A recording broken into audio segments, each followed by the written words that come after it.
Salut à tous, dans cette vidéo, on va parler Karim Benzema dans un instant.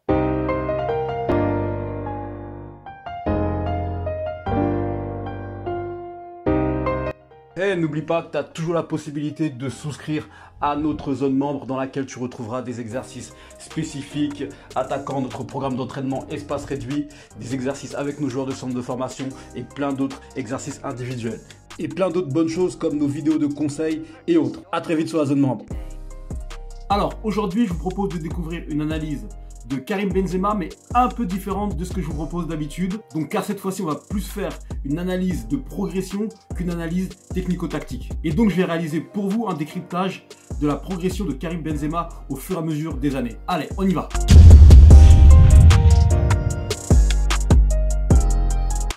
Donc c'est une des principales raisons pourquoi au fur et à mesure des années, Karim Benzema est toujours resté au top niveau. Alors contrairement à des attaquants comme Mbappé qui joue beaucoup sur sa vitesse, ou voire même Lukaku qui joue beaucoup sur sa puissance, Benzema est un attaquant qui en fait n'a jamais eu comme principale qualité ses qualités athlétiques. Alors attention, ne me faites pas dire ce que je ne dis pas. Benzema, bien évidemment, est un joueur qui est rapide.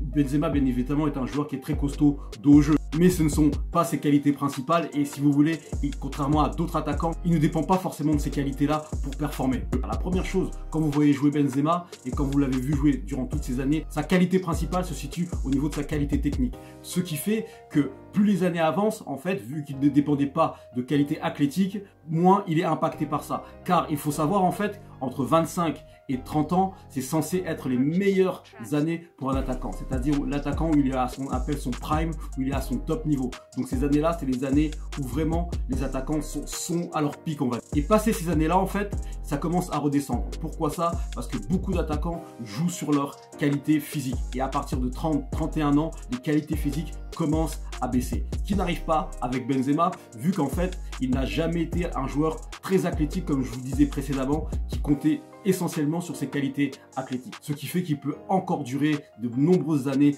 avec sa qualité technique et son intelligence de jeu. Donc, une fois qu'on a pris tout cela en compte, on comprend mieux pourquoi au fil des années, contrairement à beaucoup d'attaquants qui, comme je vous disais, à partir de 30-31 ans commencent à être sur la pente descendante, lui, il continue à rester au top, voire même à encore progresser. Et pour vous citer un exemple de joueur qui comptait beaucoup au début de sa carrière, spécialement sur ses qualités athlétiques, c'est un joueur comme Luis Suarez qui était très explosif à ses années à l'Ajax, voire à Liverpool. Et on voit que ces derniers temps, même s'il reste un attaquant de classe mondiale et un finisseur hors pair, il est beaucoup moins fort qu'à ses débuts. Et surtout quand on le voit évoluer, on commence vraiment à sentir le poids des années sur lui.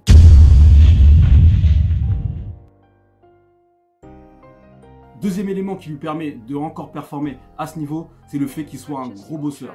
C'est un secret pour personne, Karim Benzema fait partie de ces joueurs qui bossent quotidiennement, que ce soit sur son corps ou devant le but. D'ailleurs, il avait réalisé une interview, malheureusement je n'ai pas réussi à la retrouver, dans laquelle il expliquait un peu sa routine de travail et comment il travaillait au quotidien, notamment avec ses entraînements en club, mais également ses entraînements individuels. Donc il n'y a pas de secret. Pour pouvoir durer à ce niveau et surtout en étant performant, il faut bosser. Et c'est ce que Karim Benzema a compris 1 ou 2 années après son arrivée au Real Madrid. Il a vraiment pris conscience que le travail était important, notamment avec l'arrivée de Cristiano Ronaldo et l'exigence qu'il mettait au quotidien qui l'ont fortement inspiré. Je vous invite, si vous avez le temps, à chercher sur YouTube. Il y a une formidable interview de lui que je n'ai pas retrouvée, où il explique vraiment la façon de travailler, pourquoi il le fait, etc. C'est vachement intéressant.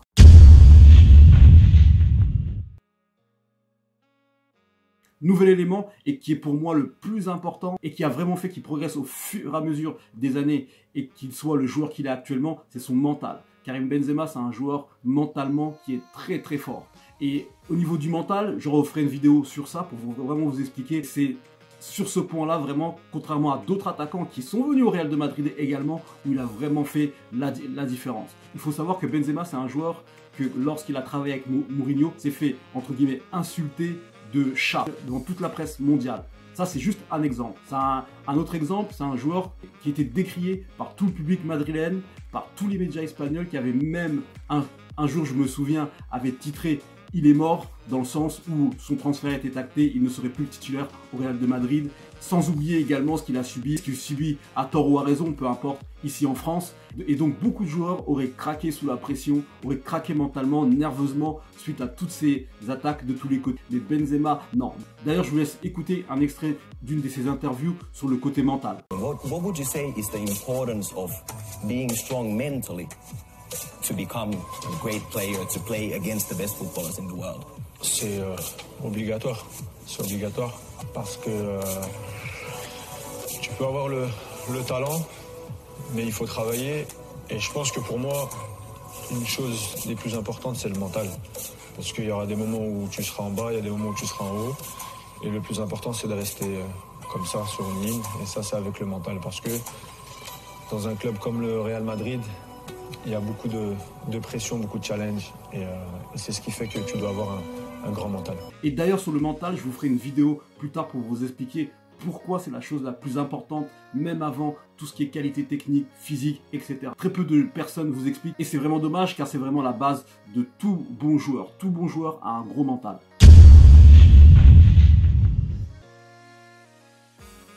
Effectivement, Benzema, au fur et à mesure de toutes ces années, a énormément progressé sur le plan de la finition. Même si à ses débuts, Benzema avait de grosses qualités, il les a toujours d'ailleurs, de finition, qui faisaient déjà de lui un super finisseur. Et quand on le voit évoluer ces dernières années, on peut encore remarquer qu'il a énormément progressé dans la finition, dans sa gestuelle, dans son sang-froid, dans les 1 contre 1 avec le gardien. Et il y a surtout également un autre domaine où il a énormément progressé.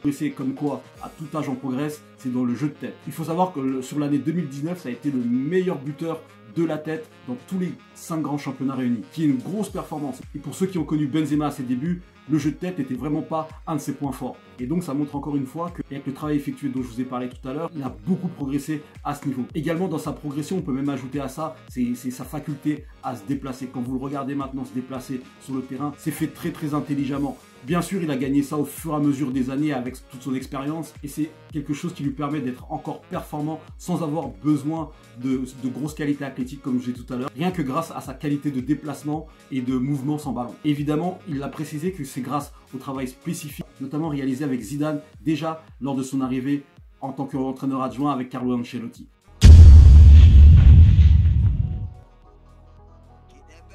Alors pourquoi j'ai voulu également insister sur la maturité, pour bien vous montrer, car il ne faut surtout pas que vous dissociez ce qui se passe en dehors du terrain avec ce qui se passe sur le terrain. Les deux sont liés. Et avec Karim Benzema, ça a été ça. Lorsqu'il était plus jeune, et là, loin de moi l'idée de faire la morale, on pouvait sentir une certaine immaturité, comme ça peut arriver à n'importe quel jeune. Mais plus il a évolué dans sa vie, plus quand vous l'entendez parler, plus quand vous l'observez, vous voyez vraiment qu'il a également grandi. Et tout ça, c'est également une répercussion sur le terrain. Et c'est une des raisons pourquoi vous voyez aujourd'hui le Benzema hyper performant et encore plus performant qu'il n'était à 25-26 ans.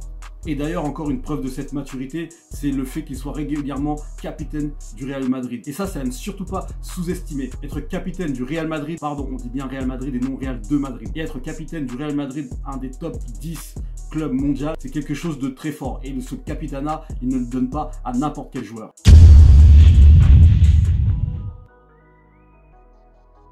Et j'ai voulu intégrer cette partie-là dans la vidéo car le but de ces analyses, c'est bien évidemment de vous faire progresser sur le plan technico-tactique et mieux comprendre les choses, mais c'est également pour vous inspirer et que vous puissiez retirer des choses à garder et à vous inspirer de tel ou tel joueur. Et donc avec Benzema, ce que j'ai envie que vous reteniez et que vous vous inspirez, c'est surtout son côté mental. Et là, encore une fois, j'insiste, j'aurais très bien pu mettre le côté technique, mais vous savez tous que Benzema, techniquement, c'est le très haut niveau. Et moi, ce que je veux vous retenir, c'est le côté mental. C'est un joueur qui a été énormément critiqué, remis en cause, voire même beaucoup plus, comme je vous ai expliqué précédemment. Mais malgré ça, il est encore debout. Et surtout, ce qui est vraiment très fort, et ce qu'il faut vraiment retenir, c'est le fait qu'il soit encore performant. Alors, parce que beaucoup de joueurs, bien évidemment, seraient restés debout, bien sûr, parce que c'est leur métier, mais peu de joueurs seraient restés aussi performants, voire même meilleur. Donc vraiment, s'il y a une chose à retirer de chez Karim Benzema et de son évolution, c'est son côté mental, dans lequel il faut que vous vous inspirez et surtout, vous allez voir que si vous avez ce côté mental, vous allez énormément